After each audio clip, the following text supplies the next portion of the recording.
충청남도 금산의 끔찍한 실화, 이시보명의 주검, 그 이면에 감춰진 무서운 진실. 어느 날 오후 이시보명의 인삼밭 인부들이 한나란 씨의 시신으로 발견되는 끔찍한 사건을 상상해 보십시오. 그들의 시신은 인삼밭 한가운데 있는 작은 숙소에 서로 뒤엉켜 쌓여 있었습니다. 비명소리도 외상의 흔적도 없었습니다. 오직 금푸르게 변한 얼굴과 죽기 직전 무언가 말하려는 듯 크게 뜨인 두 눈만이 그곳에 있었습니다. 대체 무슨 일이 있었던 것일까요? 이것은 단순한 사고였을까요? 아니면 저주였을까요? 혹은 철저히 계획된 냉혹한 범죄였을까요? 오늘 저는 여러분을 충청남도 금산을 뒤흔들었던 이 비극적인 사건의 현장으로 안내하려 합니다. 한때 마을 사람들의 존경을 받던 한 가족이 대한민국 역사상 가장 끔찍한 사건의 가해자가 되기까지, 그들의 이야기는 빚, 절망, 그리고 수십 명의 무고한 생명을 앗아간 비극적인 선택에 관한 것입니다. 시작하기에 앞서 만약 여러분이 깊은 감동과 의미가 담긴 긴 이야기를 좋아하신다면 구독과 알림 설정을 부탁드립니다. 다음 이야기를 놓치지 않으실 겁니다. 오늘의 이야기는 단순한 끔찍한 비극이 아니라 우리의 삶을 다른 시각으로 바라보게 할 가슴 아픈 여정입니다. 그러니 부디 이 이야기가 끝날 때까지 자리를 지켜주시어 이 사건의 모든 세부 사항과 수사 과정의 한 걸음 한 걸음, 그리고 사건 이면에 숨겨진 삶의 교훈을 함께 되새겨 주시길 바랍니다. 2025년 6월 14일 오후 충청남도 금산의 하늘은 아침에 내린 비 때문에 옅은 안개가 낀 듯 흐렸습니다. 인삼밭의 차광막 위에는 물방울이 맺혀 햇빛에 반짝이고 있었습니다. 인부들이 밭에서 분주히 일하는 여느 때와 같이 평화로워 보이는 시골의 오후였습니다. 하지만 바로 그날 마을 전체의 평온을 산산조각 낼 끔찍한 사건이 일어났습니다. 오리를 키우는 53세의 최 씨는 그날 아침 박 여사의 인삼밭 근처로 달아난 오리 두어 마리를 찾고 있었습니다. 그는 비 온 뒤에 눅눅한 흙냄새와 쌉쌀한 인삼향에 익숙했습니다. 하지만 그날 오후 인부들의 숙소로 향하는 작은 길에서 그는 이상한 냄새를 맡았습니다. 썩은 과일 같은 악취와 숨막히는 강한 화학약품 냄새가 뒤섞인 기묘한 냄새였습니다. 숙소에 가까워질수록 속이 메스꺼워졌습니다. 시골에서 평생을 살아온 그의 본능이 위험을 감지했습니다. 그는 살짝 열려있던 낡은 숙소의 나무 문을 조심스럽게 밀었습니다. 그리고 눈앞에 펼쳐진 광경에 그는 그 자리에 주저앉고 말았습니다. 어둡고 축축한 방 안에는 이시보명의 인부들이 시신이 되어 널브러져 있었습니다. 일부는 서로의 몸 위에 겹쳐진 채 끔찍하고 부자연스러운 모습으로 누워 있었습니다. 어떤 이는 시멘트 바닥에 얼굴을 밟고 쓰러져 있었고, 어떤 이는 극심한 고통에 시달린 듯 몸을 웅크리고 있었습니다. 또 어떤 이는 허공을 응시한 채 눈을 크게 뜨고 있었고, 굳게 닫힌 입가에는 하얀 거품이 말라붙어 있었습니다. 파리떼가 윙윙거리는 소리가 마치 비극의 장송곡처럼 울려 퍼지며 소름 끼치는 정적을 깨뜨렸습니다. 최 씨는 미친 듯이 소리쳤습니다. 사람 살려! 여기 사람들이 다 죽었어! 도와주세요! 그의 외침은 마을의 평온을 갈갈이 찢었습니다.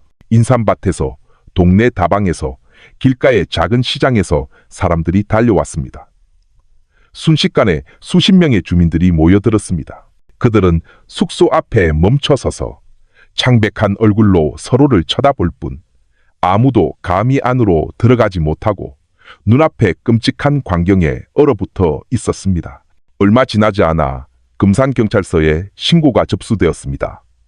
약 1시간 후 베테랑 형사인 강민철 총경이 수사팀과 함께 현장에 도착했습니다. 현장은 즉시 경찰 통제선으로 둘러싸였고 주민들은 뒤로 물러나야 했습니다. 호기심에 많은 이들이 그 주변을 떠나지 못했지만 말입니다. 처음에는 단순한 집단 식중독 사건일 것이라는 추측이 나왔습니다. 인부들이 상한 음식을 먹었거나 환기가 안 되는 좁은 방에서 유독가스를 마셨을 것이라는 추정이었습니다. 하지만 숙소 안으로 들어선 강 총경의 눈빛은 차갑게 굳었습니다. 그는 희생자들의 얼굴을 하나하나 살폈습니다. 얼굴은 검푸른 빛을 띠기 시작했습니다. 그것은 평온하게 죽음을 맞이한 사람의 얼굴이 아니었습니다. 극심한 고통의 순간이 기록된 끔찍한 마지막 순간을 담고 있는 얼굴이었습니다. 피도 다툼의 흔적도 그 누구도 듣지 못한 비명도 없었습니다. 하지만 뻣뻣하게 굳은 시신들은 마치 그들이 죽기 전 겪었던 침묵의 이야기, 공포, 슬픔, 그리고 고통을 간직하고 있는 듯 했습니다. 그 순간 강 총경의 심장이 속삭였습니다. 이것은 단순한 사고가 아니다. 사람의 손에 의해 벌어진 일이다. 그리고 그 순간부터 어둡고 긴장감 넘치는 수사가 공식적으로 시작되었습니다. 박 여사의 인삼밭 인부 숙소는 순식간에 마을 전체의 이목이 집중되는 장소가 되었습니다. 불과 몇 시간 만에 25명이 갑작스럽게 사망했다는 소식은 입소문을 타고 빠르게 퍼져나갔습니다. 인부들이 집단 식중독에 걸렸다는 사람도 있었고 유독가스를 마셨을 것이라 추측하는 사람도 있었습니다. 심지어 초자연적인 현상과 연관짓는 사람까지 나타났습니다. 하지만 한 가지 확실한 것은 그 누구도 기억 속에서 썩은 냄새와 화학약품 냄새가 뒤섞인 그 역한 냄새를 지울 수 없었다는 것입니다. 강민철 총경과 그의 팀은 신중하게 움직였습니다. 숙소의 모든 구석이 사진으로 기록되었고 남은 음식물과 식기류가 모두 수거되었습니다. 희생자들의 시신은 부검을 위해 국립과학수사연구원으로 이송되었습니다. 경찰 통제선이 굳게 쳐져 아무도 그 인삼밭에 들어갈 수 없었습니다. 하지만 그 노란색 통제선도 주민들 사이에서 나타난 한 노부인의 통곡을 막지는 못했습니다. 그녀는 바로 밭주인인 박 여사였습니다. 구겨진 옷과 헝클어진 머리를 한 그녀는 마치 친자식을 잃은 듯 오열했습니다. 그녀의 목소리는 쉬어 있었고 이제는 싸늘하게 식어버린 인부들의 이름을 부르짖었습니다. 마치 세상이 무너진 듯한 그녀의 모습에 많은 주민들이 함께 눈시울을 붉혔습니다. 모두가 박 여사를 어려운 이웃에게 밭에서 난 것을 나눠주고 절의 시주를 아끼지 않으며 마을의 대소사에 늘 기부금을 내는 자이분한 사람으로 알고 있었습니다. 누구도 그녀의 밭에서 이런 비극이, 그것도 이렇게 많은 사람의 목숨을 한꺼번에 앗아가는 일이 벌어지리라고는 상상하지 못했습니다. 하지만 검은 선글라스 너머로 강 총경은 의심의 눈초리로 박 여사를 바라보고 있었습니다. 무언가 이상했습니다. 그녀의 울음소리는 매우 컸고 몸은 떨렸지만 눈은 메말라 있었습니다. 눈물 한 방울 보이지 않았습니다. 강 총경에게 그것은 진정한 슬픔이 아니라 마치 연기처럼 보였습니다. 그는 아무 말 없이 자신의 작은 수첩에 조용히 메모했습니다. 한편 의료팀의 초기 분석에 따르면 희생자들은 점심 식사 후 1시간 이내에 비슷한 시간대에 사망한 것으로 추정되었습니다. 외상이나 저항의 흔적은 없었습니다. 모든 정황이 집단 식중독을 가리키고 있었습니다. 하지만 강 총경은 그 간단한 답에 만족할 수 없었습니다.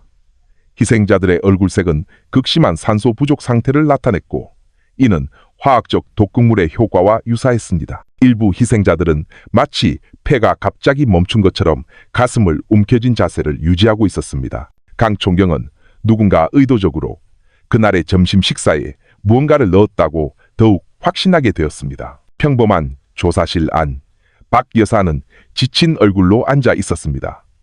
그녀는 쉰 목소리로 인부들을 친자식처럼 아꼈다고 말했습니다. 그들은 전라북도, 경상남도 등 각지에서 온 사람들이었고 그녀는 모두에게 잘 대해주었다고 했습니다. 아침에 밭으로 일하러 나가기 전까지만 해도 그들이 웃고 떠드는 것을 보았는데 이제 모두 세상을 떠났다고 인정했습니다. 그녀의 말은 너무나 진심 어리게 들려 젊은 경찰관 몇몇은 마음이 흔들릴 뻔했습니다. 하지만 그녀의 공허한 눈빛은 강 총경에게 무언가 잘못되었다는 느낌을 주었습니다. 그날 점심을 누가 준비했느냐는 질문에 박 여사는 평소에는 순이 아주머니라는 여성 인부가 담당하지만 그날 아침 십시경 순이 아주머니가 국간장을 사러 잠시 시장에 다녀와 숙소가 비어 있었다고 답했습니다. 식자재 창고 열쇠는 누가 가지고 있느냐는 질문에 박 여사는 잠시 침묵하다가 결국 자신만이 그 열쇠를 가지고 있다고 인정했습니다. 강 총경은 모든 세부 사항을 차분히 기록했습니다. 기회와 접근성, 이 두 가지는 항상 범죄 사건의 핵심 열쇠였습니다. 경찰서 밖에서는 주민들이 이 사건에 대해 수군거리기 시작했습니다. 일부는 여전히 박 여사의 눈물을 믿었지만 의심을 품기 시작한 사람들도 있었습니다. 흐르지 않는 눈물은 거짓말의 신호라고 말하는 사람도 있었고, 그저 충격이 커서 그럴 것이라고 반박하는 사람도 있었습니다. 하지만 그녀를 오랫동안 알아온 한 노인은 조용히 읊조렸습니다. 눈은 절대 거짓말을 못하지. 정말 슬펐다면 눈빛이 달랐을 거야. 그 속삭임은 다방에서 시장으로, 좁은 골목에서 사람들의 집으로 빠르게 퍼져나가며 마을의 긴장감을 더욱 고조시켰습니다. 그날의 수사는 한 가지 잠정 결론으로 마무리되었습니다. 25명의 인부들은 인삼밭 숙소에서 점심을 먹은 직후 비슷한 시간대에 사망했다. 가장 유력한 가설은 그들이 위험한 화학물질에 의해 독살되었다는 것이었다. 아직 충분한 증거는 없었지만 의심의 그림자는 한때 자비로운 어머니로 존경받았던 인물 박 여사를 향하기 시작했습니다. 강민철 총경은 수첩을 덮고 어두컴컴한 금산의 밤하늘을 올려다보았습니다. 그는 수사가 이제 막 시작되었음을 직감했습니다. 25명의 죽음보다 더 무서운 것은 범인이 아직 잡히지 않은 채 사람들 틈에 섞여 어쩌면 다른 이들과 함께 슬퍼하는 척하며 서 있을지도 모른다는 사실이었습니다. 그날 밤 금산경찰서는 팽팽한 긴장감으로 가득했습니다. 수사관들은 밤새도록 희생자 한 명 한 명의 이름을 기록하고 숙소에서 발견된 인부 명단과 대조하는 작업을 했습니다. 낡은 명단에는 26명의 이름과 나이, 출신지가 적혀 있었습니다. 하지만 현장에서 수습된 시신의 수와 비교했을 때 무언가 이상했습니다. 숙소에서는 25구의 시신만 발견되었고 한 명의 이름이 비어 있었습니다. 그 사라진 한 명은 많은 의문을 낳았습니다. 현장에 없었던 그 인부는 누구인가? 그는 살아남았는가? 도망쳤는가? 아니면 이 사건에 연루된 것인가? 강민철 총경의 눈빛이 명단 마지막에 적힌 이름을 보고 날카로워졌습니다. 이현우, 32세, 전라북도 전주 출신. 그는 지체 없이 팀원들에게 인근 마을로 흩어져 수색하라고 지시했습니다. 그들은 시장과 다방, 심지어 가장 가까운 보건소까지 샅샅이 뒤졌습니다. 마침내 수색은 결실을 보았습니다. 인근 보건소에 간호사 한 명이 아침부터 이현우라는 이름의 인삼밭 인부가 치료를 받고 있다고 알려왔습니다. 강 총경은 즉시 그곳으로 향했습니다. 작은 보건소는 그가 도착했을 때 조용했습니다. 희미한 형광등, 불빛과 창밖에서 들려오는 귀뚜라미 소리뿐이었습니다. 평범한 회복실 침대 위에 한 젊은 남자가 기운 없이 누워 있었습니다. 얼굴은 창백했고 몸에는 붉은 반점이 가득했으며 숨을 가쁘게 몰아쉬고 있었습니다. 그가 바로 죽음의 점심 식사에 함께하지 않은 유일한 인부 이현우였습니다. 의사의 설명에 따르면 6월 14일 아침 이현우는 동료들에게 이끌려 심한 경련과 구토 증세로 보건소에 실려왔습니다. 전날 밤 남은 저녁을 먹다가 접시에 숨어있던 작은 지네를 모르고 삼켰던 것입니다. 벌레의 독 때문에 그의 몸은 심각한 알레르기 반응을 일으켜 거의 의식을 잃을 뻔했습니다. 다행히 동료들이 그를 신속하게 보건소로 데려온 덕분에 목숨을 구할 수 있었습니다. 그리고 바로 그 사건 때문에 이현우는 다른 인부들과 함께 점심을 먹지 않았고 동료 25명의 목숨을 앗아간 비극에서 벗어날 수 있었습니다. 그날 밤 의식을 완전히 되찾은 이현우는 간호사로부터 숙소의 동료들이 모두 사망했다는 소식을 들었습니다. 그의 얼굴은 순식간에 잿빛으로 변했습니다. 그는 두 손으로 얼굴을 감쌌고 몸은 심하게 떨렸습니다. 눈물이 쉴 새 없이 흘러내렸습니다. 그의 목소리는 흐느낌에 잠겨 거의 알아들을 수 없었습니다. 그럴 리가 없어요. 김 반장님, 박씨 아저씨, 영미 누나 모두 죽었다고요? 아침까지만 해도 같이 이야기했는데. 그는 말을 잇지 못하고 다시 몸이 약해질 때까지 통곡했습니다. 강민철 총경은 침대 옆에 서서 안타까운 눈으로 그를 바라보았습니다. 그는 이현우가 단순히 살아남은 인부가 아니라 사건의 핵심 증인이라는 것을 알고 있었습니다. 하지만 그의 몸 상태는 여전히 위태로웠고 길게 이야기하기 어려워 보였습니다. 기침과 가쁜 호흡을 간간히 내뱉었습니다. 강 총경은 그를 강요하고 싶지 않았습니다. 단지 마음을 진정시키라고 말하고 그의 안전을 위해 경찰관 2명을 병실 앞에 배치하도록 지시했습니다. 그날 밤 강 총경은 수첩에 이렇게 적었습니다. 26번째, 인부, 이현우, 점심 식사 불참으로 생존, 핵심 증인, 보호 필요. 다음 날 아침, 이현우의 존재는 온 마을에 빠르게 퍼져나갔습니다. 주민들은 충격에 빠졌습니다. 살아남은 증인이 있다는 사실에 안도하는 사람도 있었지만 의심의 눈초리로 수군거리는 사람도 적지 않았습니다. 혼자만 살아남았다면 혹시 저놈이 독을 탄 거 아냐? 시장의 한 상인이 말했습니다. 그 속삭임은 입에서 입으로 전해져 결국 희생자 가족들의 귀에까지 들어갔습니다. 그들의 분노가 폭발했습니다. 일부는 보건소로 쳐들어가 이현우에게 직접 답을 듣겠다며 소동을 피웠습니다. 경찰은 군중이 유일하게 숨쉬고 있는 생존자에게 분노를 터뜨릴 것을 우려하여 경비를 대폭 강화해야 했습니다. 그 모든 소동의 중심에 있는 이현우 자신은 깊은 죄책감에 시달리고 있었습니다. 자신의 삶이 단지 우연에 불과한 반면 친구들은 끔찍하게 죽어야 했다고 느꼈습니다. 숙소에서 가장 친했던 친구 김반장의 얼굴이 머릿속에서 떠나지 않았습니다. 두 사람은 인삼밭 아래에 앉아 수확이 끝나면 고향으로 돌아가 가족들을 위해 작은 집을 짓자고 약속했었습니다. 이제 그 약속은 차갑게 식어버린 시신과 함께 묻혀버렸습니다. 이현우는 피가 나도록 입술을 깨물었습니다. 그는 멍하니 병실 천장을 바라보며 눈물을 멈추지 못했습니다. 왜 나만 살아남았을까? 왜 그가 아니었을까? 그는 힘없이 속삭였습니다. 그를 계속 지켜보던 강 총경이 침대 옆 의자에 앉아 부드러운 목소리로 말했습니다. 이현우 씨, 당신이 살아남은 건 우연이 아닙니다. 하늘이 당신에게 진실을 말할 기회를 준 겁니다. 당신의 친구들의 목숨을 앗아간 잔인한 사람을 찾는 데 도움을 줄 수 있는 사람은 당신뿐입니다. 그들의 죽음이 헛되지 않게 하세요. 그 말에 이현우는 더욱 격하게 흐느꼈습니다. 그는 손으로 얼굴을 가리고 천천히 고개를 끄덕였습니다. 그는 이제 자신이 그 인삼밭에서 일어난 가장 어두운 비극의 증인이 되어야 하는 무거운 짐을 짊어져야 한다는 것을 마음속으로 깨달았습니다. 그날 밤 경찰은 이현우를 24시간 철저한 감시하에 안전한 장소로 옮기기로 결정했습니다. 만약 음식에 독을 넣은 범인이 있다면 그 사람은 증언할 수 있는 증인이 남아있는 것을 원치 않을 것이라는 것을 잘 알고 있었기 때문입니다. 강민철 총경은 보건소 베란다에 오랫동안 서서 어두운 인삼밭을 바라보았습니다.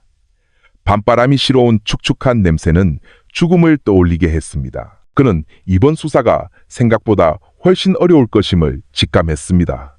하지만 이현우가 살아있는 한 진실을 밝힐 희미한 빛은 아직 남아 있었습니다. 다음 날 금산경찰서의 분위기는 평소보다 훨씬 분주했습니다.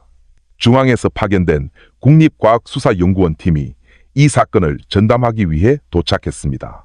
그들은 신속하게 움직여 음식과 음료 샘플, 그리고 숙소에서 발견된 희생자들의 토사물까지 수집했습니다. 모든 샘플은 특수 용기에 담겨 분석을 위해 실험실로 보내졌습니다.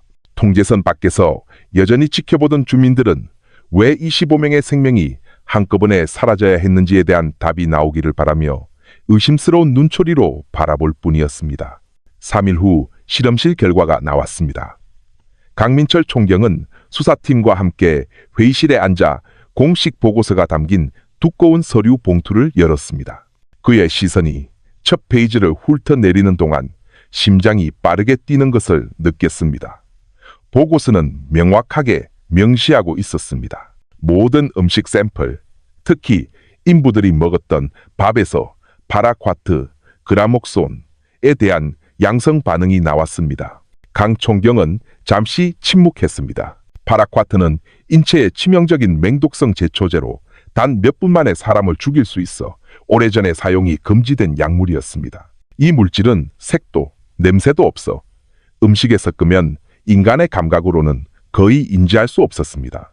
단 몇 밀리리터만으로도 질식을 유발하고 호흡기계를 마비시켜 서서히 죽음에 이르게 할 수 있었습니다.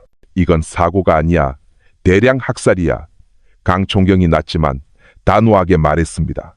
회의실은 즉시 정적이 흘렀습니다. 모든 시선이 그에게 쏠렸습니다. 이 사건이 단순한 집단 식중독 의심에서 계획된 대량 살인 사건으로 전환되었음을 모두가 깨달았습니다. 강 총경은 보고서 파일을 덮고 의자의 등을 기댔습니다. 그의 얼굴은 굳어 있었지만 눈빛은 날카로웠습니다. 누군가 의도적으로 이 독극물을 음식에 넣었고 그 사람은 자신이 무슨 짓을 하고 있는지 정확히 알고 있었습니다. 한 젊은 수사관이 물었습니다. 총경님, 혹시 비료나 시장에서 사온 식자재에 우연히 독극물이 섞여 들어갔을 가능성은 없을까요?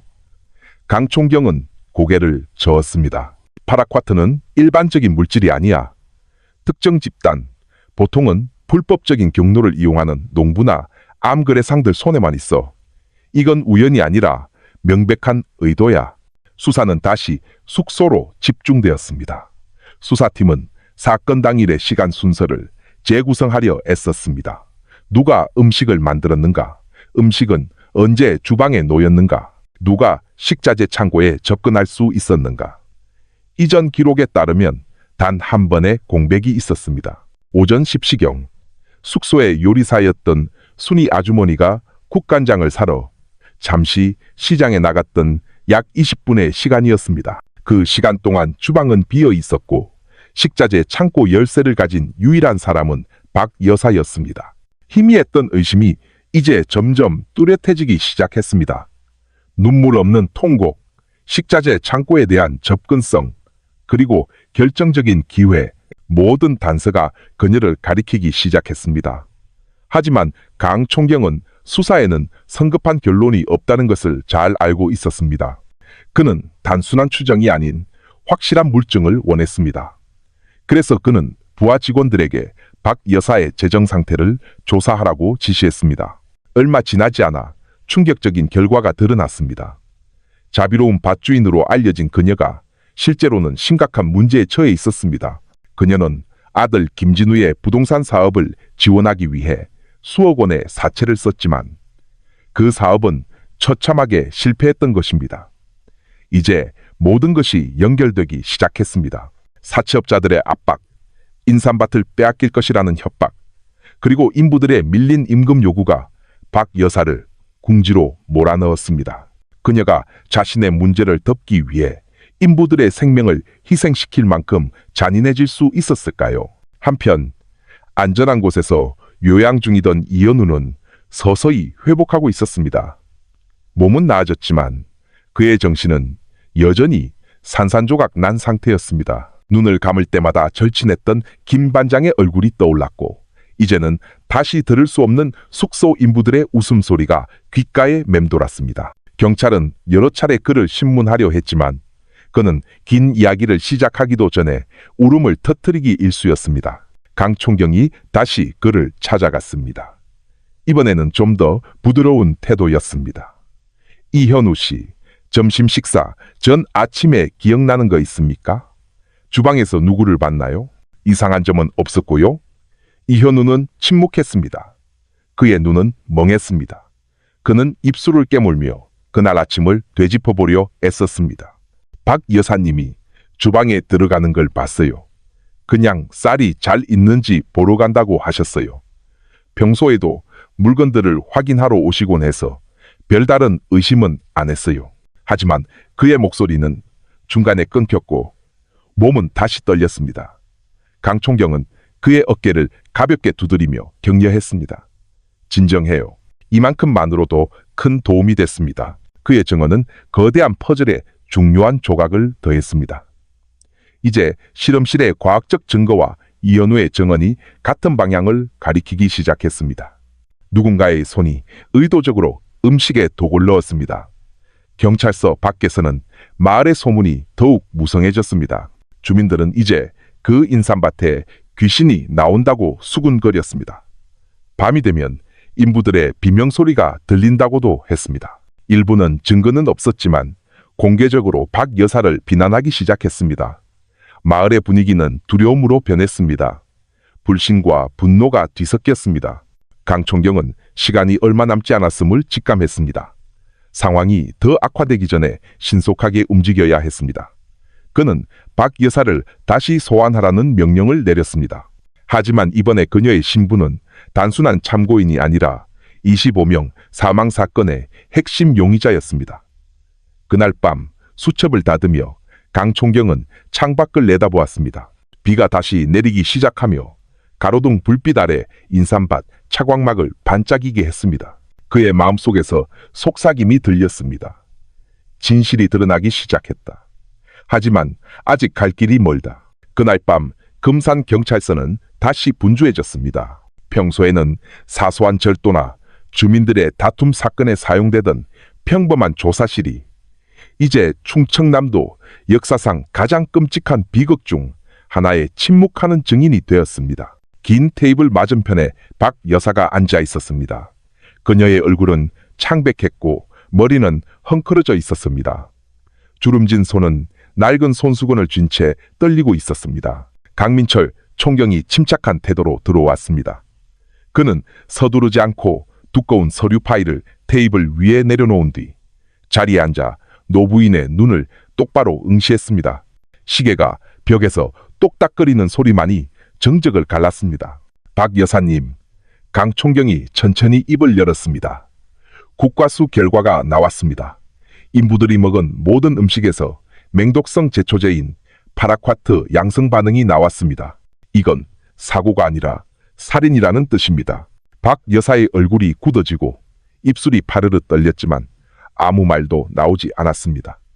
그녀는 정면에 있는 날카로운 시선을 피하려는 듯 고개를 숙였습니다. 증인 진술에 따르면 강 총경이 말을 이었습니다. 사건 당일 아침 요리사가 시장에 갔을 때 여사님께서 숙소 주방에 들어가셨다는데 사실입니까? 박 여사는 깊은 숨을 들이쉬었습니다. 그냥 쌀이 충분히 있는지 보러 갔을 뿐이에요. 인부들에게 부족함이 없는지 확인해야 하니까요. 그게 다예요. 강 총경은 고개를 끄덕이고 파일의 다른 페이지를 펼쳤습니다. 여사님의 채무 기록도 확인했습니다. 사채업자에게 진 빚이 3억 원이 넘더군요. 게다가 인부들이 밀린 임금을 독촉하고 있었고요. 모든 것이 여사님을 압박하고 있었습니다. 그리고 사건 발생 며칠 전 빚을 갚지 않으면 이 인삼밭이 넘어갈 것이라는 협박도 있었습니다. 그 말들은 마치 망치처럼 박 여사를 내리쳤습니다. 그녀의 어깨가 무너져 내렸고 얼굴은 더욱 창백해졌습니다. 그녀는 눈을 감고 중얼거렸습니다. 난 그들이 죽기를 원하지 않았어요. 난 그냥... 그녀의 목소리는 억눌린 흐느낌 속으로 사라졌습니다. 강 총경은 그녀를 뚫어지게 쳐다보았습니다. 그는 눈앞에 노부인이 무너지기 직전이라는 것을 알았습니다. 하지만 그는 그 배후에 더 큰 무언가가 숨어 있다는 것도 직감했습니다. 그는 그날 밤 더 이상 압박하지 않기로 결정했습니다. 조사는 박 여사가 유치장에서 스스로를 돌아볼 시간을 주기 위해 잠시 중단되었습니다. 조사실 밖에서 강 총경은 팀원들과 이야기했습니다. 봤지? 그녀가 흔들리기 시작했어. 하지만 난 그녀가 혼자 한 짓이 아니라고 믿어. 더 젊고 더 대담한 누군가가 이 모든 것을 계획했을 거야. 한 수사관이 고개를 끄덕였습니다.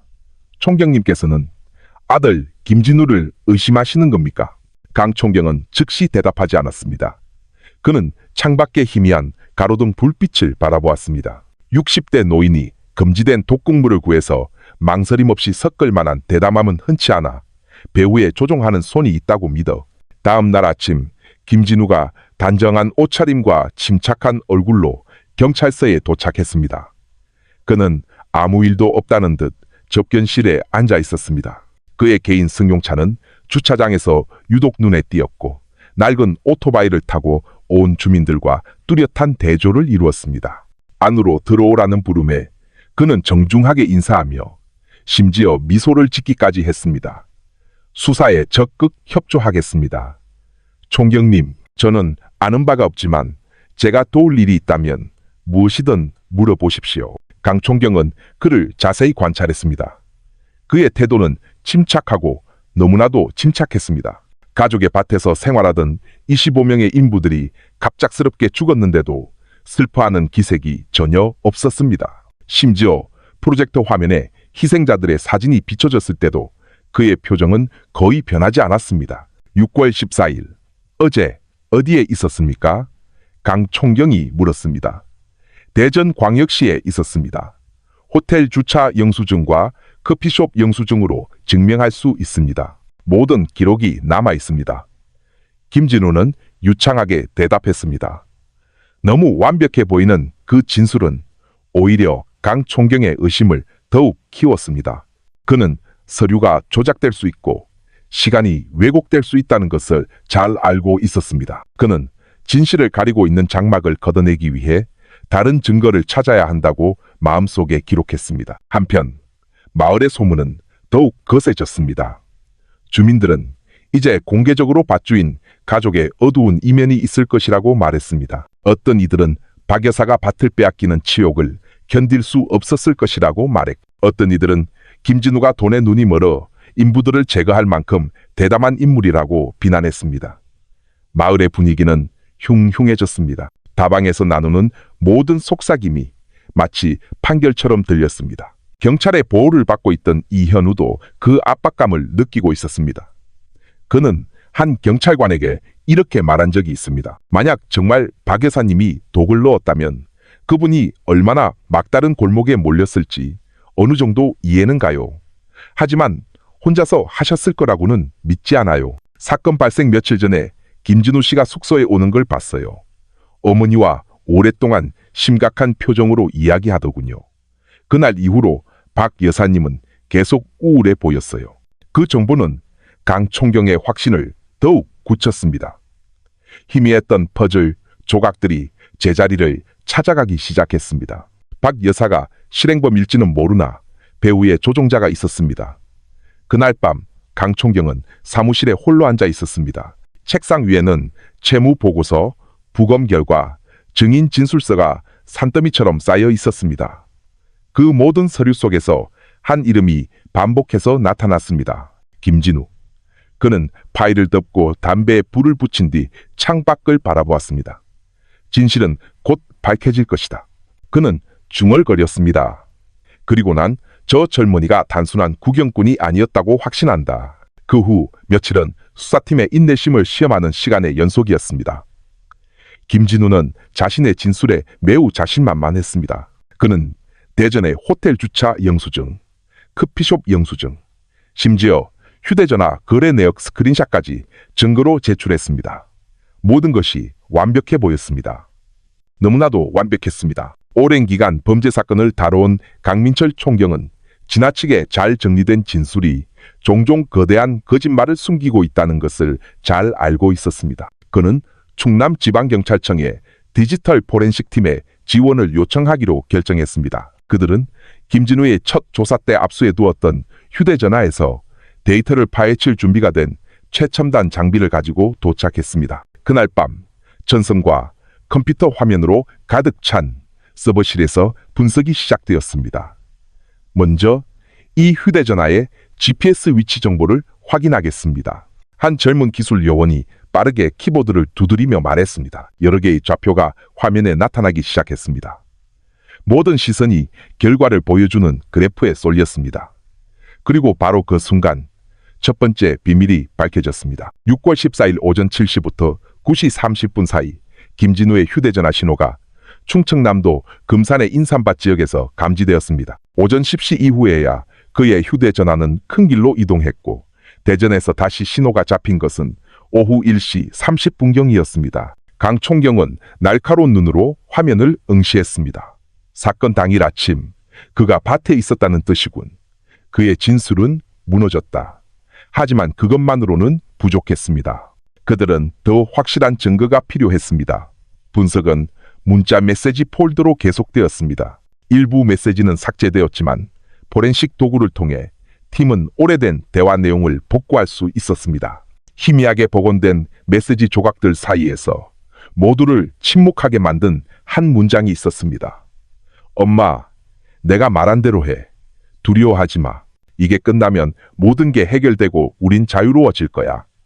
그 메시지는 비극이 일어나기 이틀 전 김진우가 어머니 박 여사의 휴대전화 번호로 보낸 것이었습니다. 방 전체가 숨막히게 조용해졌습니다. 선풍기 소리마저 선명하게 들릴 정도였습니다. 강 총경은 온몸에 피가 끓어오르는 것을 느꼈습니다.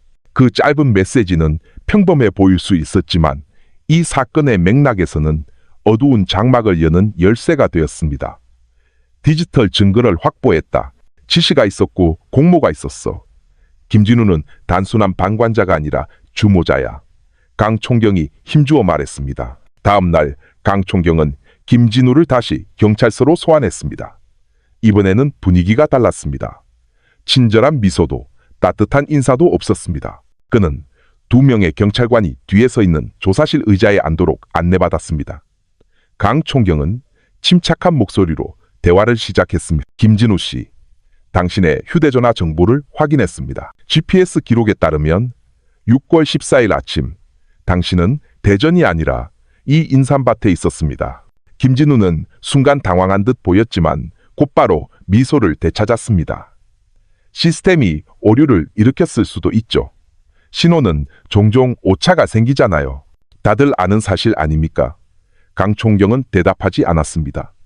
그는 단지 복원된 문자 메시지가 인쇄된 종이를 그의 앞으로 밀어놓았습니다.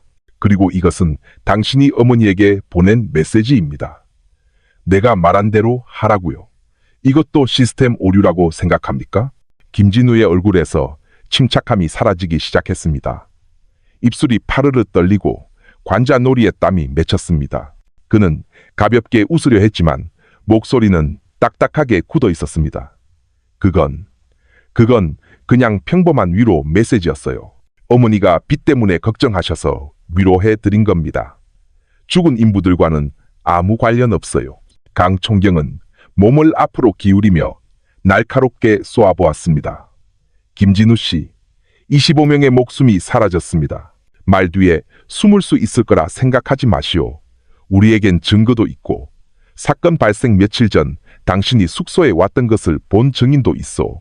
당신은 빠져나갈 수 없어. 방은 벽시계가 규칙적으로 움직이는 소리만이 들릴 뿐 조용했습니다. 김진우는 고개를 숙였습니다. 그의 손은 자신의 무릎을 꽉 쥐고 있었습니다.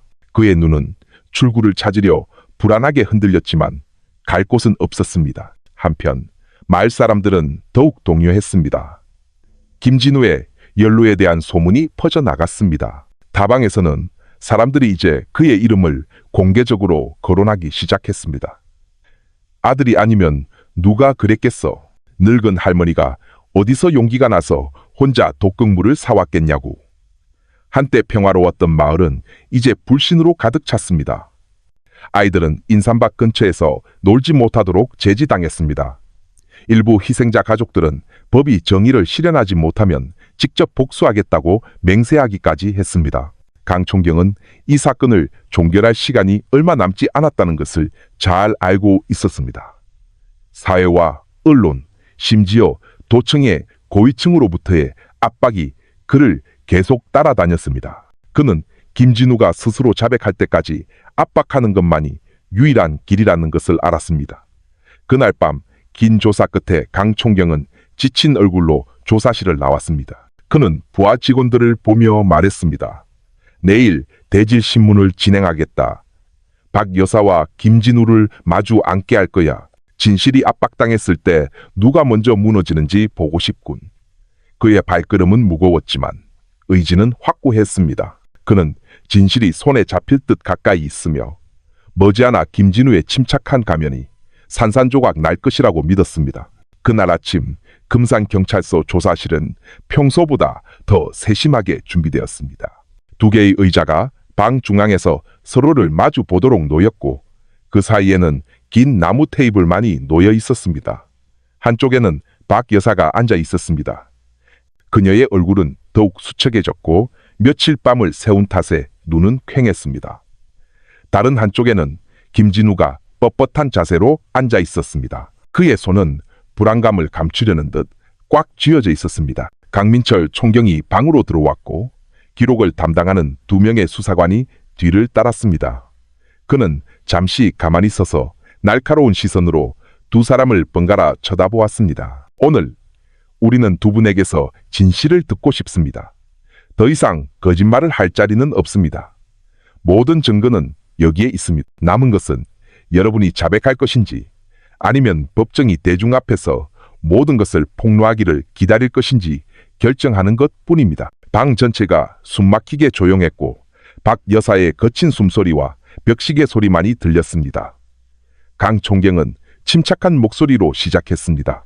박 여사님, 그날 아침 요리사가 시장에 갔을 때 숙소 주방에 들어가신 게 사실입니까? 박 여사는 입술을 깨물었고 얼굴이 떨렸습니다. 손은 옷자락을 움켜쥐고 있었습니다.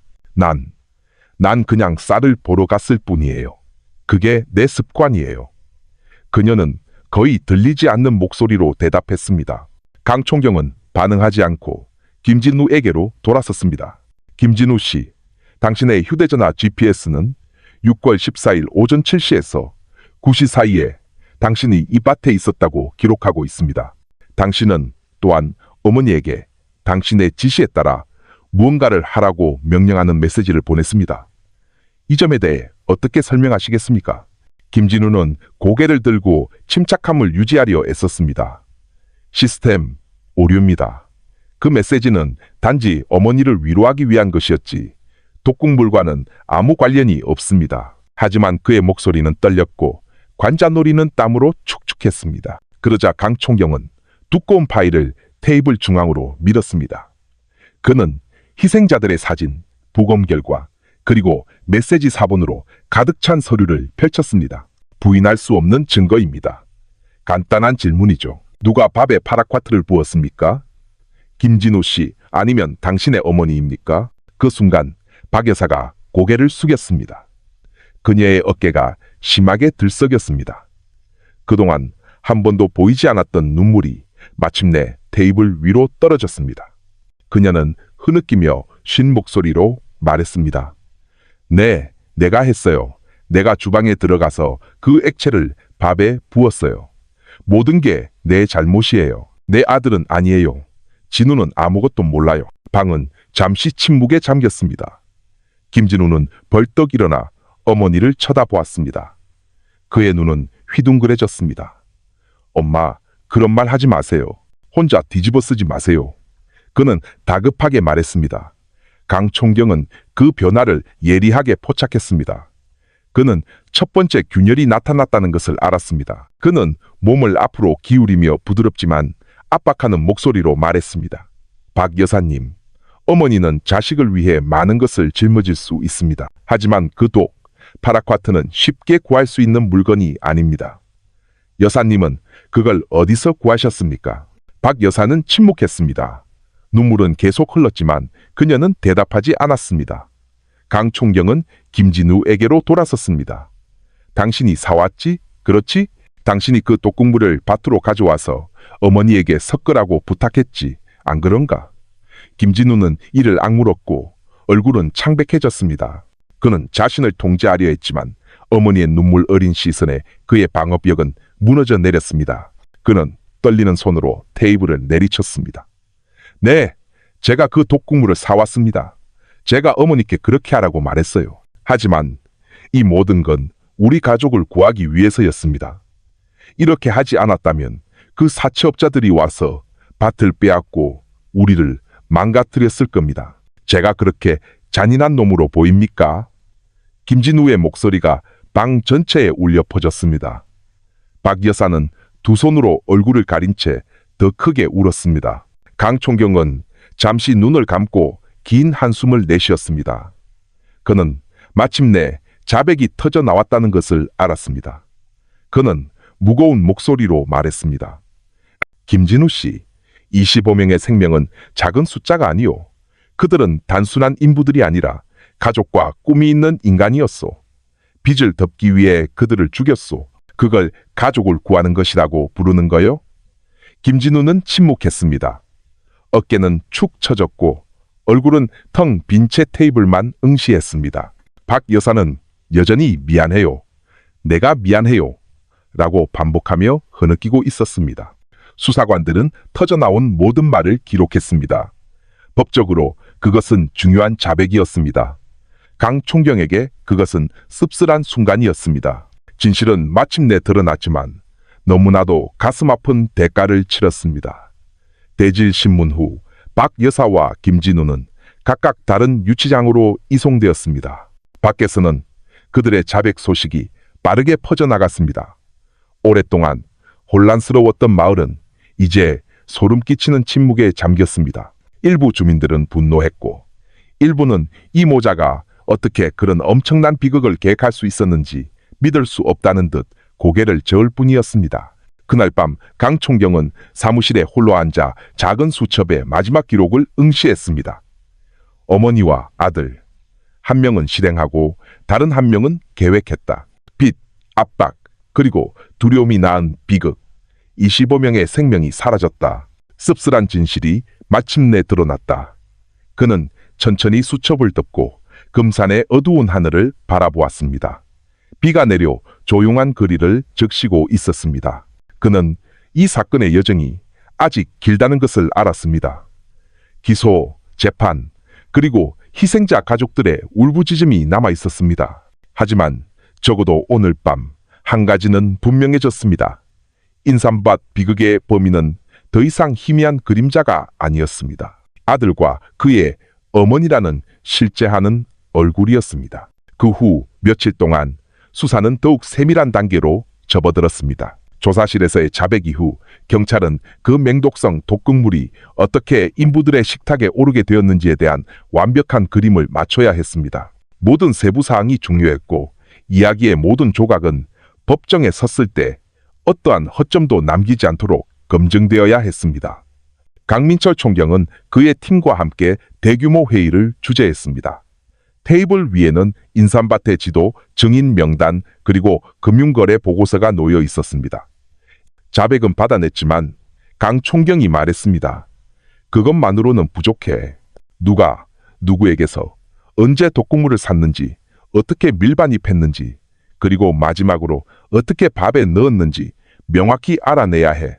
모든 것이 철저해야 한다. 수사는 독극물 구매 경로 추적에서부터 시작되었습니다. 파라콰트는 불법이었기 때문에 시중에서 판매되지 않았습니다. 하지만 정보부의 보고에 따르면 충청남도와 전라북도 경계 지역에는 여전히 암거래상 네트워크가 존재했습니다. 경찰은 즉시 김진우의 이동 기록을 추적했고 고속도로 CCTV 영상과 주유 기록을 통해 사건 발생 2주 전 김진우가 경계 지역의 작은 마을로 단기 여행을 다녀온 사실을 밝혀냈습니다. 그 지역의 한 비료 판매상은 마침내 김진우가 불법 농약 판매상으로 알려진 한 남자와 이야기하는 것을 보았다고 인정했습니다.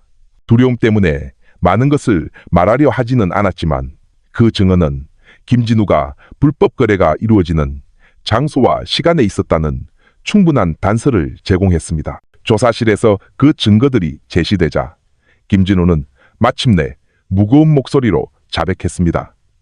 네, 제가 파라콰트를 직접 샀습니다. 경계 지역으로 가서 한 남자를 만났습니다. 현금으로 지불했죠.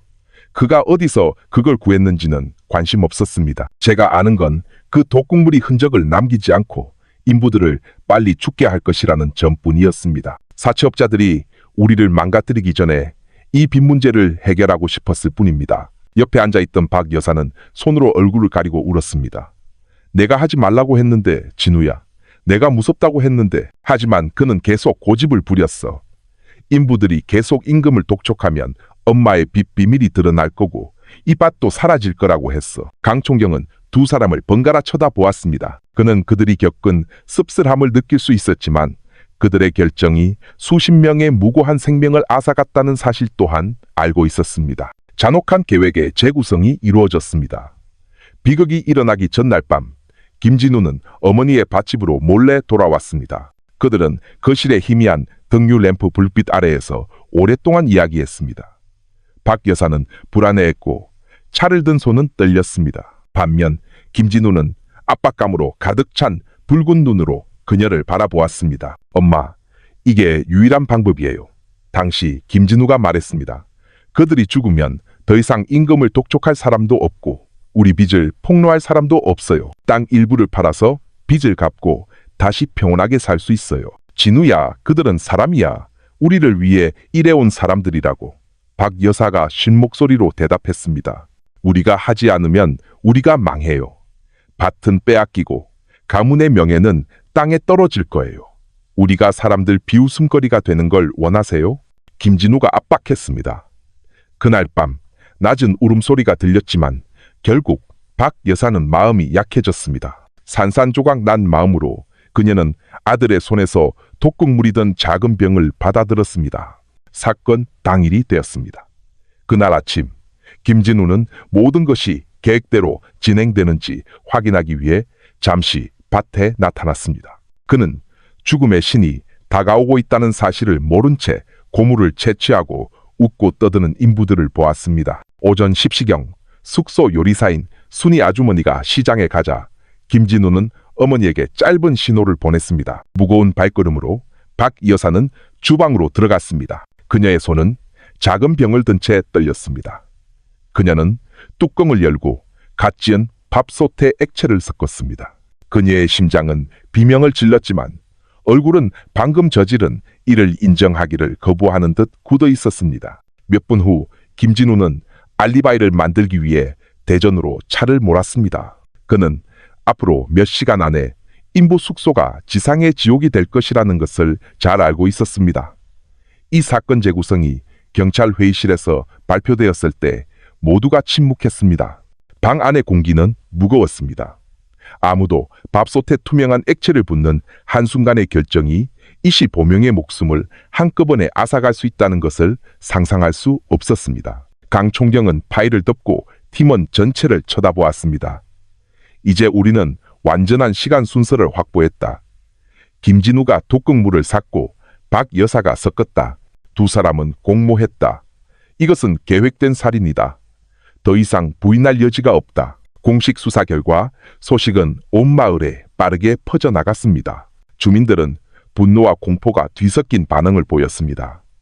일부는 인삼밭 앞에서 정의를 요구하며 욕설을 퍼부었습니다. 일부는 이제 이름만 남은 아들이나 남편을 생각하며 흐느낄 뿐이었습니다. 한때 평화로웠던 마을은 이제 비극의 그림자에 덮여 있었습니다. 유치장에서 박 여사는 멍하니 앉아 있었습니다. 그녀의 얼굴은 텅 비어 있었고 눈물로 흠뻑 젖은 손수건을 쥐고 있었습니다. 다른 유치장에서 김진우는 불안하게 서성거렸습니다. 그의 눈은 붉게 충혈되어 있었고 목소리는 쉬어 있었습니다. 난 그냥 가족을 구하고 싶었을 뿐인데 왜 모든 게 이렇게 된 거지? 그는 반복해서 중얼거렸습니다. 관찰실에서 지켜보던 강민철 총경은 긴 한숨을 내쉬었습니다. 그에게 이 사건은 단순히 법을 집행하는 것 이상이었습니다. 그것은 두려움, 빚, 그리고 절망이 어떻게 인간을 다른 인간에게 악마로 만들 수 있는지를 보여주는 거울이었습니다. 비극이 일어난 지 한 달 후 충청남도 금산의 인삼밭 마을은 여전히 슬픔의 안개에 덮여 있었습니다. 희생자들의 집에는 모퉁이에 검은 리본이 달린 흑백 사진이 걸려 있었습니다. 마을의 모든 골목에서는 자식을 잃은 어머니들의 억눌린 울음소리나 더 이상 안아줄 아버지가 없는 어린아이들의 울음소리가 들려왔습니다. 그들의 삶은 마치 그 재앙의 날에 멈춰버린 것 같았습니다. 개울가 작은 집에 사는 리나라는 젊은 여성은 어린 아들을 안고 있었습니다. 그녀의 남편 김 반장은 숙소에서 발견된 희생자 중 한 명이었습니다. 매일 밤 리나는 마치 남편이 일당을 가지고 집에 돌아오기를 기다리는 것처럼 멍하니 문을 바라보곤 했습니다. 새 집을 짓자고 약속했는데 돌아온 건 관 속에 담긴 차가운 시신뿐이었어요. 그녀는 이웃에게 힘없이 말했습니다. 이와 비슷한 이야기가 여러 집에서 들려왔습니다. 부모는 자식을 잃고 아내는 남편을 잃고 자식은 아버지를 잃었습니다. 25개의 가정이 동시에 무너져 내렸습니다. 그 슬픔은 들끓는 분노로 변했습니다. 그들은 사랑하는 사람들의 목숨이 아무런 의미 없이 취급당했다는 것을 받아들일 수 없었습니다. 다른 한편에서는 경찰과 검찰이 법원에 기소할 사건 파일을 준비하느라 분주했습니다. 디지털 증거, 부검 결과, 피의자들의 자백이 모두 체계적으로 정리되었습니다. 하지만 강 총경은 이 사건이 평범한 사건이 아니라는 것을 잘 알고 있었습니다. 사회적 압박은 엄청났고 전국 언론사들이 이 사건을 인삼밭 인부 대량 학살 비극이라 부르며 계속해서 보도하기 시작했습니다. 서울에서 온 기자들은 경찰의 업무를 감시하고 답을 요구하기 위해 몰려들었습니다. 어떻게 한때 좋은 평판을 받던 가족이 대량 살인범이 될 수 있었는가? 마을회관에서는 긴급회의가 열렸습니다. 수십 명의 주민들이 모였고 그중 일부는 희생자 가족들이었습니다. 그들은 울면서 말했습니다. 한 노인이 떨리는 목소리로 말했습니다. 내 아들은 단지 자신의 권리인 밀린 임금을 요구했다는 이유로 죽었습니다. 우리는 정의를 원합니다. 법이 그들을 가장 엄중하게 처벌할 때까지 우리는 결코 평화를 찾지 못할 것입니다. 동의하는 함성이 군중 속에서 울려 퍼졌습니다. 앞에 앉아있던 이장은 모두를 진정시키려 했지만 그 자신도 감정을 억누르고 있는 것이 분명해 보였습니다. 강민철 총경은 정복을 갖춰 입고 회의에 참석했습니다. 그는 주민들 앞에 서서 고통으로 가득 찬 얼굴들을 하나하나 쳐다보았습니다. 여러분의 고통을 이해합니다. 그가 무거운 목소리로 말했습니다. 저는 이 사건이 반드시 법정에 세워질 것이며 아무도 빠져나가지 못할 것이라고 약속합니다. 법이 떠나간 25명의 생명을 대신해 말할 것입니다. 주민들은 희망이 섞인 눈으로 그를 바라보았지만 여전히 망설임이 있었습니다. 그들은 약속을 여러 번 들어왔지만 그날 밤 강 총경의 단호한 태도는 폭발 직전이었던 분노를 조금이나마 가라앉히는 데 도움이 되었습니다. 한편 유치장에서 김진우는 불안해 보였습니다. 그는 서성거렸고 잠을 못 자 붉게 충혈된 눈을 하고 있었습니다. 경찰서 밖에서 주민들의 함성 소리가 들릴 때마다 그의 얼굴은 창백해졌습니다. 그들이 날 죽이려 해. 그는 중얼거렸습니다. 내가 여기 있는 걸 알면 난 틀림없이 죽을 거야. 다른 유치장에 있는 박 여사는 더 차분해 보였습니다. 몸은 수척해졌지만 그녀는 종종 멍하니 앉아 손에 작은 묵주를 들고 힘없는 목소리로 기도했습니다. 때로는 울었고 때로는 텅 빈 눈으로 바라볼 뿐이었습니다. 난 그냥 아들을 돕고 싶었을 뿐인데 다른 사람들의 아들들을 너무 많이 죽였어. 그녀는 어느 날 밤 교도관에게 속삭였습니다. 하루하루가 지나고 재판 준비는 더욱 진척되었습니다. 검찰은 두 사람 모두를 계획살인 혐의로 기소하기로 결정했습니다. 주모자인 김진우에게는 최고형인 사형, 실행범인 박 여사에게는 무기징역이 구형될 것이었습니다. 그 결정이 알려지자 마을은 다시 한번 흔들렸습니다. 일부 희생자 가족들은 그 소식을 듣고 안도했지만 일부는 여전히 충분하지 않다고 생각했습니다. 가능하다면 둘 다 사형시켜야 해요. 아들 2명을 한꺼번에 잃은 한 어머니가 말했습니다. 그들의 마음이 그렇게 잔인하다면 살아있을 이유가 뭐죠? 조용한 밤, 강 총경은 사무실에 홀로 앉아 서류 더미를 응시했습니다. 그는 무거운 책임감을 느꼈습니다. 그의 임무는 법이 집행되도록 하는 것이었지만 한 인간으로서 그는 연민을 억누를 수 없었습니다. 그는 한쪽에는 무너진 25개의 가정이 있고 다른 한쪽에는 절망 때문에 나락으로 떨어진 늙은 어머니와 아들이 있다는 것을 보았습니다. 이 비극은 단지 법의 문제가 아니라 빚, 수치심, 그리고 자존심에 의해 압박받을 때 인간이 얼마나 취약해질 수 있는지에 대한 문제였습니다. 하지만 어떤 이유에서든 강 총경은 한 가지를 굳게 믿었습니다. 다른 사람의 생명을 앗아간 것에 대한 용서는 있을 수 없었습니다. 재판일이 다가오면서 마을의 분위기는 더욱 뜨거워졌습니다. 우리는 정의를 요구한다고 쓰인 현수막이 마을 입구에 걸렸습니다. 경찰차가 지나갈 때마다 주민들은 날카로운 눈으로 쳐다보았습니다. 기자들은 뉴스를 찾아다녔고 한때 조용했던 마을은 전국적인 무대가 되었습니다. 경찰 호송차가 김진우와 박 여사를 지방법원으로 이송하는 날, 거리는 군중으로 가득 찼습니다. 분노에 찬 함성이 터져 나왔습니다. 일부 주민들은 피고인의 얼굴을 보고 울음을 터뜨렸습니다. 저기 있다, 저 살인마들! 한 어머니의 목소리가 울려 퍼졌습니다. 경찰은 군중이 호송차로 몰려드는 것을 막기 위해 방어선을 구축해야 했습니다. 김진우는 손으로 얼굴을 가렸고 박 여사는 고개를 숙인 채 낡은 옷 위로 눈물을 떨굴 뿐이었습니다. 그들은 법원의 문이 열리면 가족의 모든 비밀이 대중 앞에 폭로될 것이라는 것을 잘 알고 있었습니다. 강민철 총경은 법원 건물 앞에서 경비를 감독하며 서 있었습니다. 그는 분노와 슬픔으로 가득 찬 무거운 공기를 느끼며 깊은 숨을 들이쉬었습니다. 오늘 정의를 향한 긴 여정이 시작되었다. 그는 중얼거렸습니다. 진실이 상처받은 마음들을 위로할 만큼 강하기를 바랄 뿐이다. 마침내 재판일이 되었습니다. 이른 새벽부터 금산지방법원 주변은 주민, 희생자 가족, 사회운동가 그리고 여러 도시에서 온 기자들까지 수백 명의 사람들로 붐볐습니다. 7월의 더운 날씨도 그들의 의지를 꺾지 못했습니다.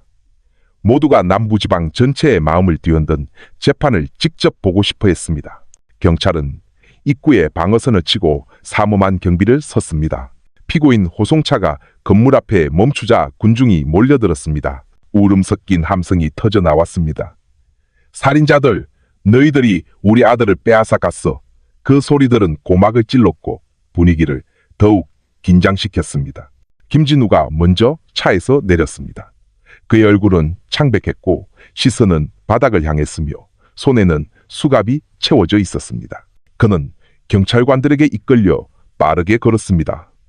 박 여사가 뒤따라 내렸습니다. 그녀의 몸은 허약해 보였고 머리는 헝클어져 있었으며 주름진 뺨에는 눈물이 흐르고 있었습니다. 군중 속 어머니들의 울음소리는 노부인의 모습을 보자 더욱 커졌습니다.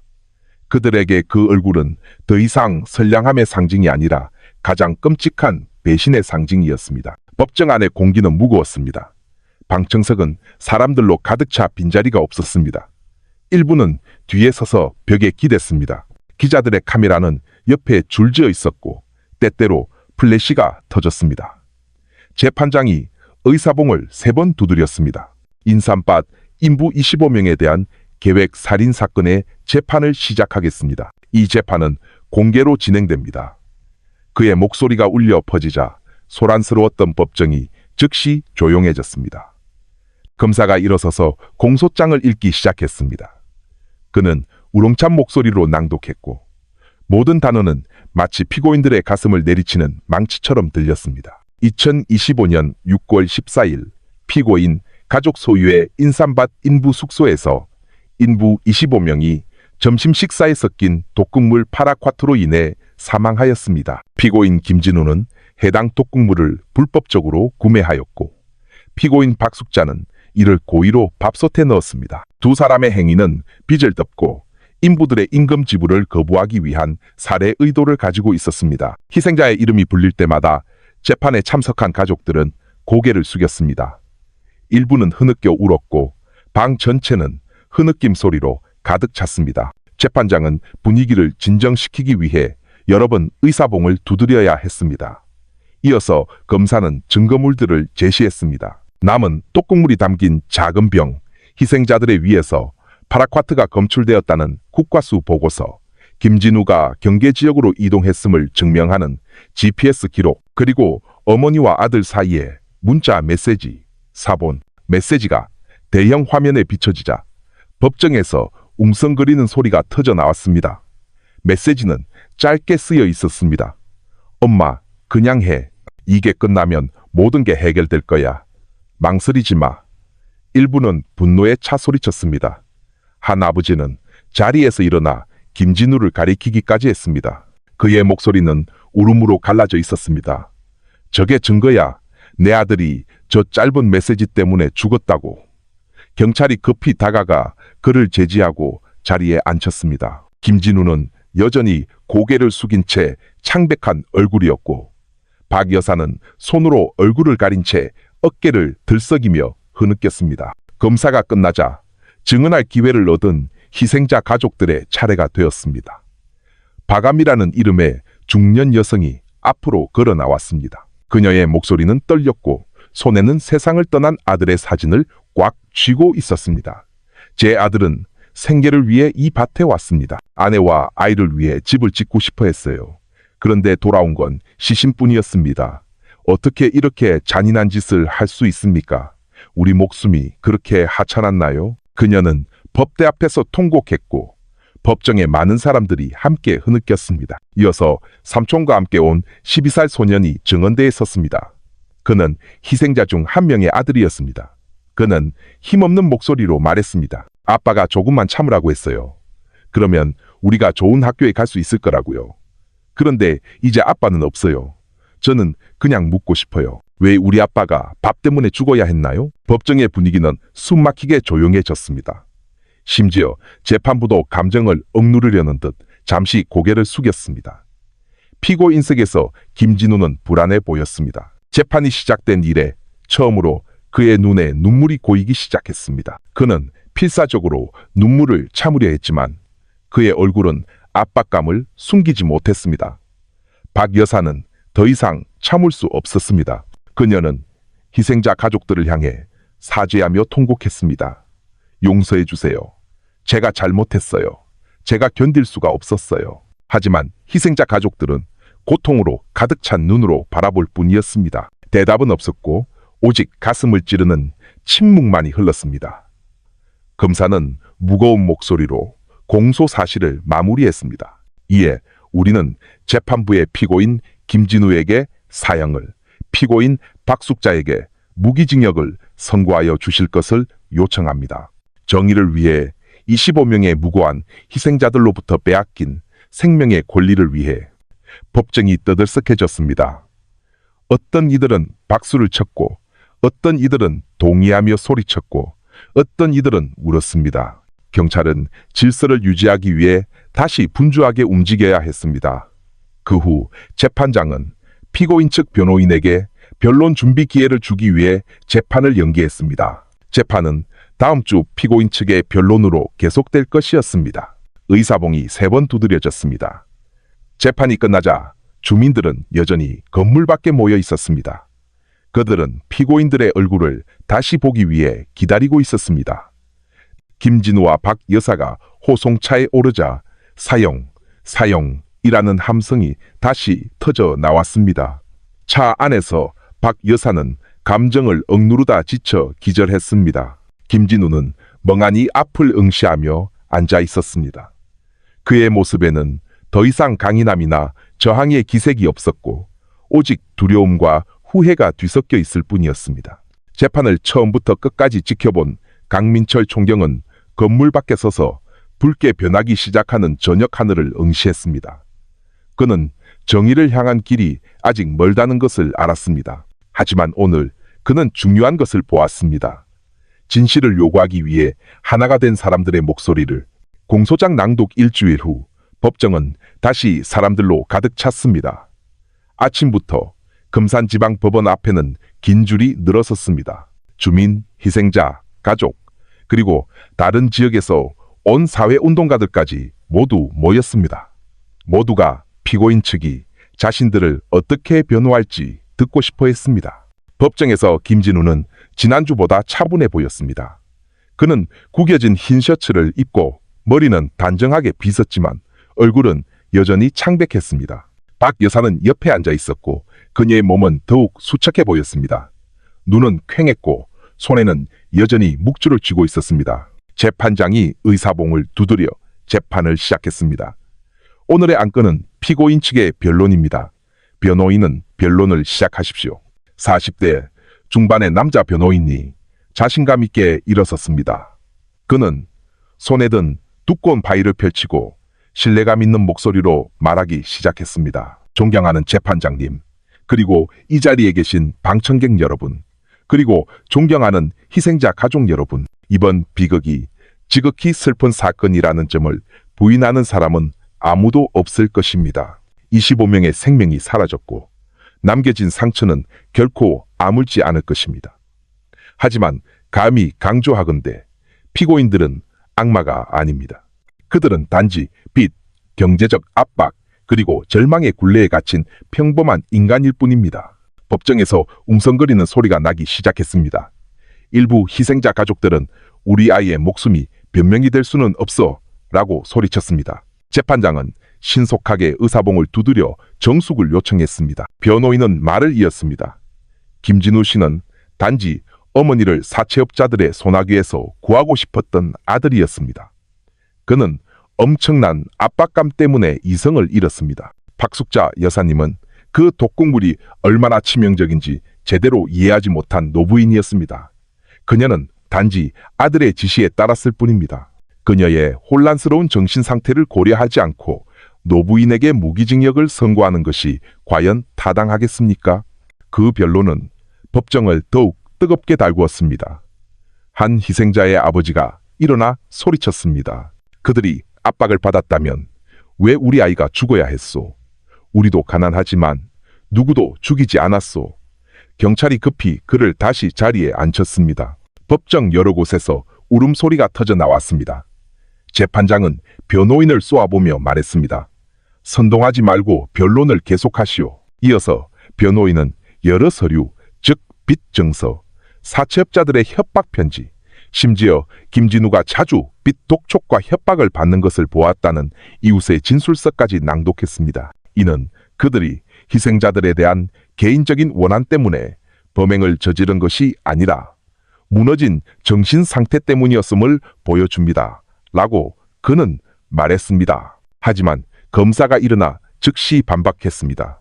빚은 25명의 목숨을 앗아갈 이유가 될 수 없습니다. 수많은 사람들이 빚을 지고 있지만 하루 벌어 하루 먹고 사는 인부들의 점심에 독을 타는 잔인한 짓을 하는 사람은 없습니다. 이 행위는 명백히 계획된 살인이지 단순한 이성상실이 아닙니다. 김진우가 말할 차례가 되자 그는 굳은 표정으로 일어섰습니다. 제가 독극물을 산 것은 인정합니다. 하지만 저는 모두를 죽일 생각은 결코 없었습니다. 저는 단지 그들을 겁줘서 떠나게 하고 싶었을 뿐입니다. 그들이 계속해서 어머니를 임금 문제로 압박하는 것을 견딜 수 없었습니다. 독극물을 조금만 넣으면 그들이 아파서 일을 그만둘 것이라고 생각했습니다. 그들이 그렇게 많이 죽을 줄은 몰랐습니다. 그의 말에 법정에서 웅성거리는 소리가 터져 나왔습니다. 검사가 즉시 말을 끊었습니다. 그건 거짓말입니다. 부검 결과 독극물의 양은 수십 명을 죽이고도 남을 만큼 많았다는 것이 명백히 드러났습니다. 이것은 의도하지 않은 것이 아니라 계산된 행위입니다. 김진우의 얼굴이 붉어졌고 목소리가 높아졌습니다. 당신들은 빚 독촉에 시달리는 게 어떤 건지 몰라. 어머니가 집에서 쫓겨날 거라는 협박을 받는 게 어떤 기분인지 모른다고. 난 그냥 내 가족을 지키고 싶었을 뿐이야.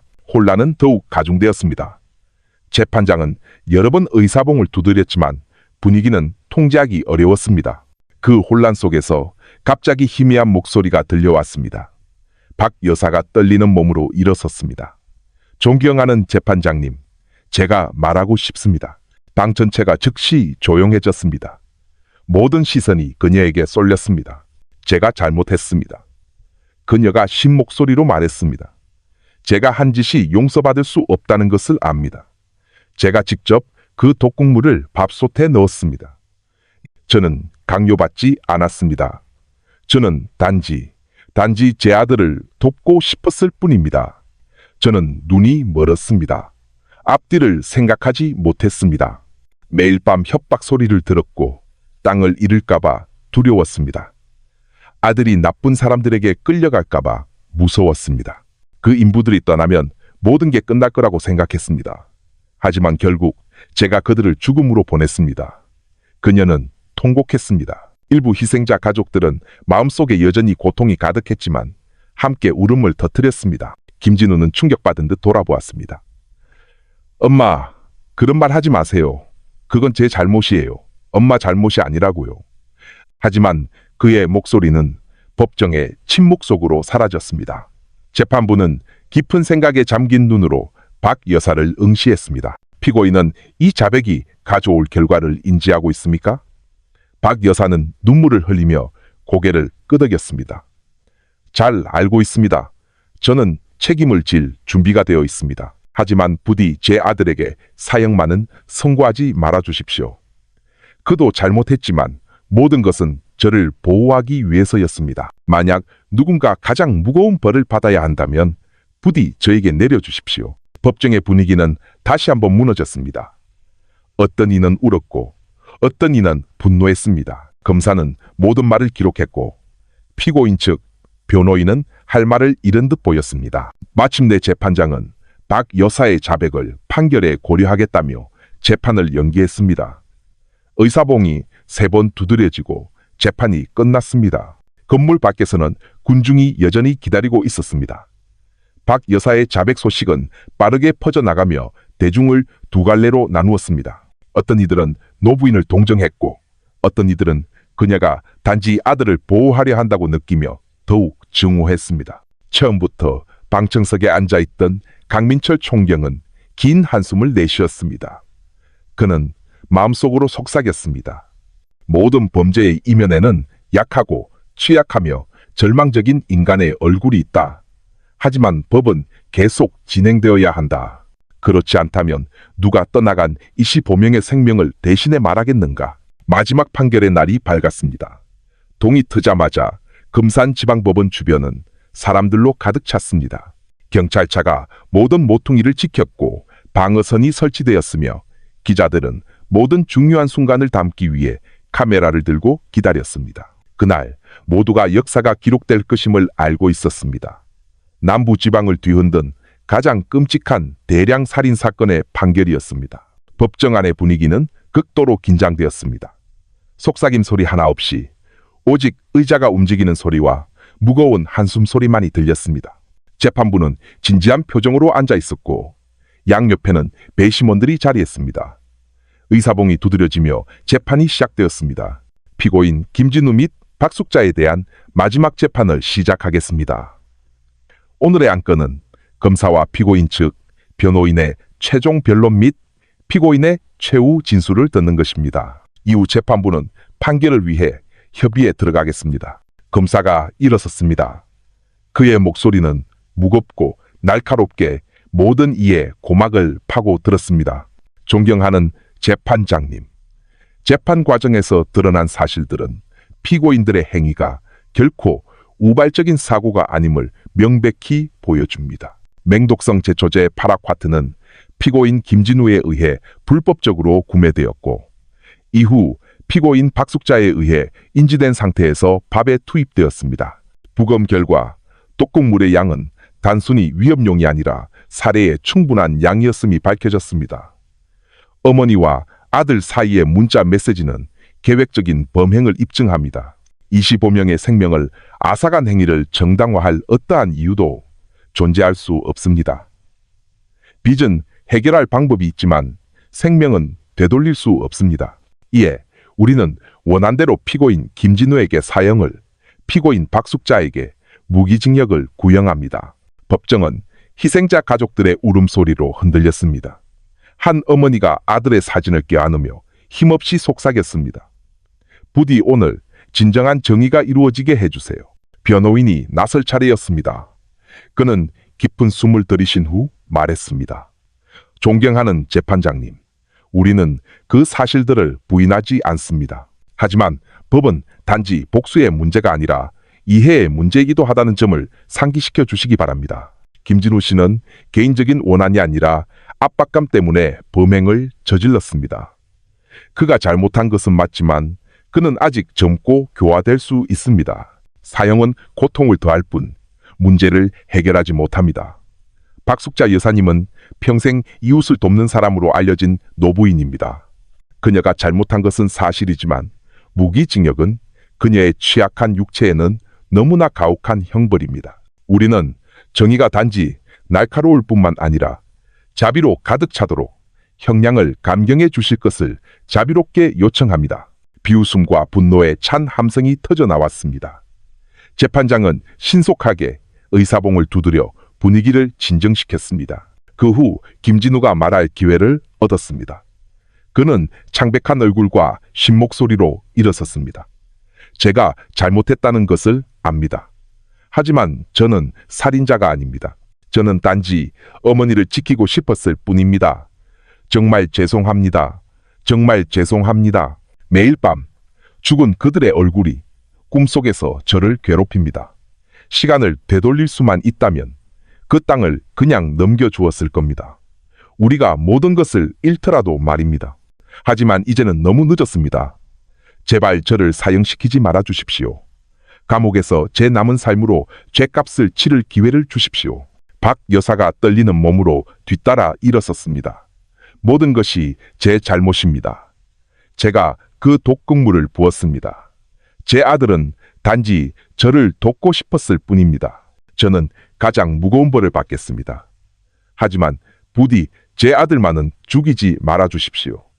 그는 저에게 남은 유일한 사람입니다. 법정에서는 다시 울음소리가 터져 나왔지만 희생자 가족들은 여전히 고개를 저었습니다. 그 이유를 받아들일 수 없었습니다. 그들에게 상처는 너무나도 깊었습니다. 이어서 재판장이 말했습니다. 그의 목소리는 침착했지만 단호했습니다. 재판부는 모든 측의 의견을 들었습니다. 검사는 중형을 요구했고 변호인은 자비를 구했으며 피고인들은 후회를 표했습니다. 이제 모든 사실, 모든 목소리, 모든 증거를 종합하여 판단하는 것은 재판부의 의무입니다. 판결은 협의 후 다음 재판에서 선고될 것입니다.